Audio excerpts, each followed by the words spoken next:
¿Qué pasa cuando una figura política con una hoja de vida larguísima se queda de repente sin partido, sin apoyos y, bueno, sin un camino claro al poder?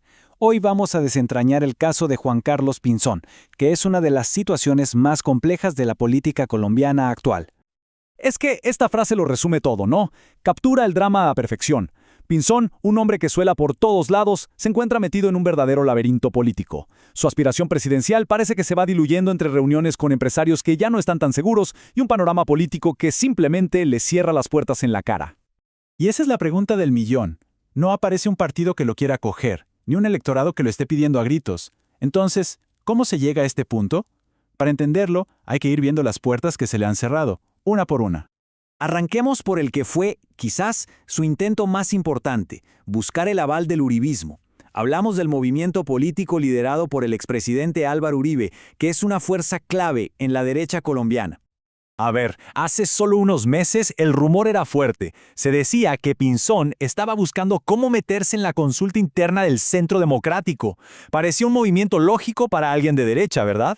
Pues la realidad fue otra cosa. Pero ojo, que la exclusión fue totalmente calculada. Aunque Uribe llegó a pedir públicamente que no se le cobrara a Pinzón su pasado, las condiciones que se pusieron lo dejaron fuera, sin el paraguas del movimiento, obligado a competir desde cero. El mensaje, la verdad, fue clarísimo. Y por si a alguien le quedaba alguna duda, llegó esta frase de la senadora María Fernanda Cabal y lo dejó todo absolutamente claro. La palabra clave aquí es santista. Ese es el tema. Su pasado en el gobierno de Juan Manuel Santos es como un estigma que el uribismo más duro simplemente no va a perdonar. Ok, con el rechazo del uribismo, a Pinzón todavía le quedaban otras cartas por jugar. Así que pasemos a ver cómo le fue cuando se metió en el complicado mundo de las maquinarias políticas de toda la vida. Y acá es donde toma una decisión que para muchos fue crucial. En lugar de irse por la libre, recogiendo firmas, que le hubiera dado más autonomía, eligió negociar con los viejos caciques electorales. Y con eso, prácticamente se condenó a sí mismo a quedar atrapado en una telaraña de pactos y favores. Y el resultado de esa decisión es este panorama. En el Partido Conservador ya tienen sus propios candidatos. El partido de la U, bueno, es el heredero del santismo, justo el estigma del que Pinzón trata de escapar. Y en cambio radical, la desconfianza por su pasado es un muro imposible de saltar. Y todo esto, al final, nos lleva al corazón del asunto, a ese fantasma que parece perseguir cada uno de sus movimientos políticos. Aquí está el choque, la gran contradicción de Pinzón. Por un lado, su pasado como una figura importantísima del gobierno de Santos. Por el otro, su presente donde intenta con todas sus fuerzas borrar esa imagen, atacando a Petro y, lo que es más curioso, atacando las mismas políticas que él ayudó a construir. Es una contradicción andante.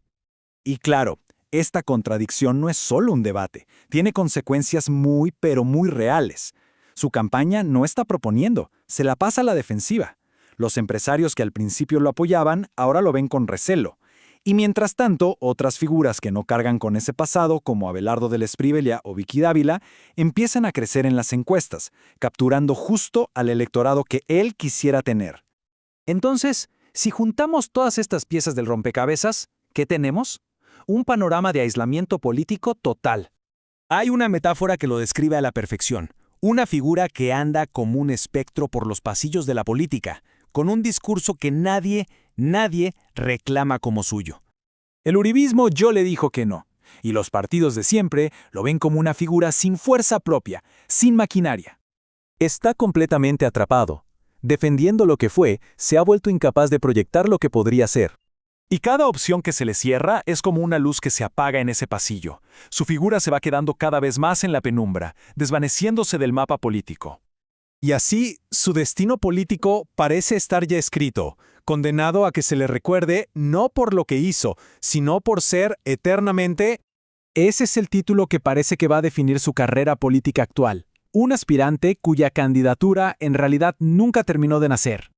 Al final, la historia de Pinzón nos deja pensando en algo mucho más grande. Su caso es el retrato de cómo, en la política de hoy, el pasado puede volverse una verdadera condena, una que te cierra todas las puertas al futuro. La pregunta, sin duda, queda en el aire. Abelardo de la Espriella. ¡Firme por la patria!